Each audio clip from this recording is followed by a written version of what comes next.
তুমি মোহাম্মদ রাসূল গো, তুমি মোহাম্মদ রাসূল। তোমার প্রেমে আমার মন হয়েছে বেকুল। তুমি মোহাম্মদ রাসূল গো, তুমি মোহাম্মদ রাসূল। সবাই একসাথে পড়ুন সাল্লাল্লাহু আলাইহি ওয়াসাল্লাম। আল্লাহর নবী সাল্লাল্লাহু আলাইহি ওয়াসাল্লাম বলেন, লাঞ্ছিত হোক সেই ব্যক্তি যেই ব্যক্তির সামনে আমার নাম উল্লেখ করার পর আমার উপরে দুরূদ পাঠ করে না। এটি সহিহ হাদিস, জামে আত-তিরমিজির 3545 নম্বর হাদিস। অবশ্যই মুহাম্মদ সাল্লাল্লাহু আলাইহি ওয়াসাল্লামের নাম শোনার সাথে সাথে আপনি সাল্লাল্লাহু আলাইহি ওয়াসাল্লাম বলতে হবে। আজানের সময় যখন বলা হয় আশহাদু আন্না মুহাম্মাদার রাসূলুল্লাহ,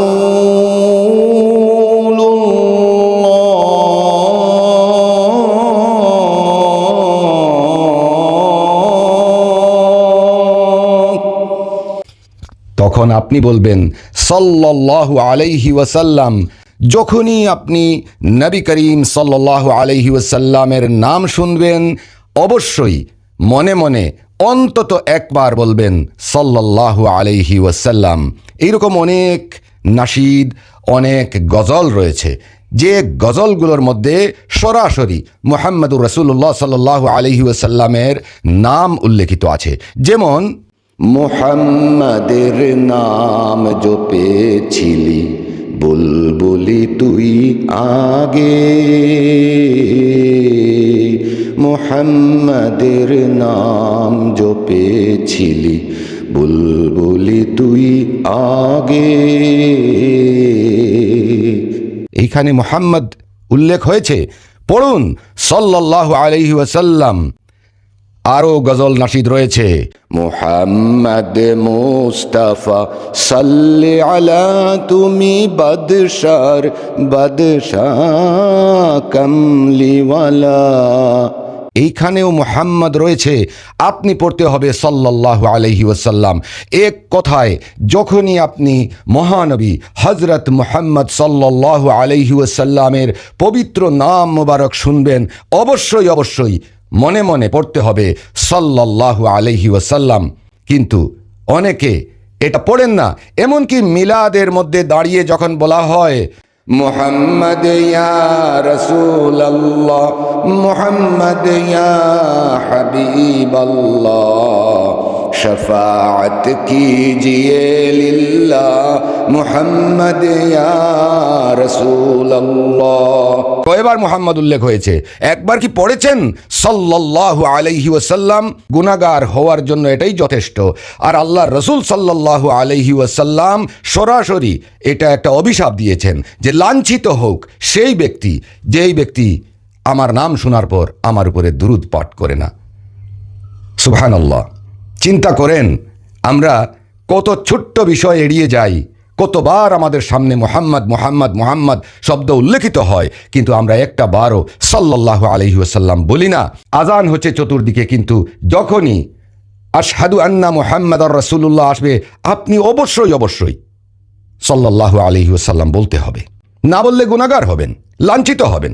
অতএব আমরা যে প্রতিনিয়ত বিভিন্ন ক্ষেত্রে লাঞ্ছিত হই, সেটার কারণ কি? সেটার কারণ, এক নাম্বার কারণ, নবী করিম সাল্লাল্লাহু আলাইহি ওয়াসাল্লামের নাম শোনার পরে আমরা দুরূদ পাঠ করি না। এই জন্য এই ভিডিওটি আমি তৈরি করলাম। এই ভিডিওটি আপনি শেয়ার করবেন এবং এই ভিডিওর কমেন্টে লিখবেন সাল্লাল্লাহু আলাইহি ওয়াসাল্লাম। যারা যারা সাল্লাল্লাহু আলাইহি ওয়াসাল্লাম লিখে যাবেন, আল্লাহ সুবহানাহু ওয়া তাআলা তাদের মনের নেক বাসনা পূর্ণ করুন। আর কাল কিয়ামতের ময়দানে রাসূল করিম সাল্লাল্লাহু আলাইহি ওয়াসাল্লামের শাফাআত নসিব করুন, তাদেরকে জান্নাতের আলা মাকাম দান করুন। আমি এই দোয়া করলাম, জিলহজ মাসের দোয়া এটা। আল্লাহ সবাইকে কবুল করুন, মঞ্জুর করুন এবং আমাদের প্রিয় নবী সাল্লাল্লাহু আলাইহি ওয়াসাল্লামের নাম মোবারক শুনলে যেভাবে দুরূদ পাঠ করবেন, ঠিক সেইভাবে প্রতিনিয়ত কমপক্ষে 100 বার দুরূদ পড়বেন। আপনি কয়বার পড়ছেন? চিন্তা করেন তো, আজকে কয়বার দুরূদ পড়ছেন? 100 বার পড়ে নেন, একসাথে বসে পড়ে নেন। সহজ দুরূদ হচ্ছে সাল্লাল্লাহু আলা মুহাম্মদ সাল্লাল্লাহু আলাইহি ওয়াসাল্লাম, এটা সবচেয়ে উত্তম সহজ দুরুদ।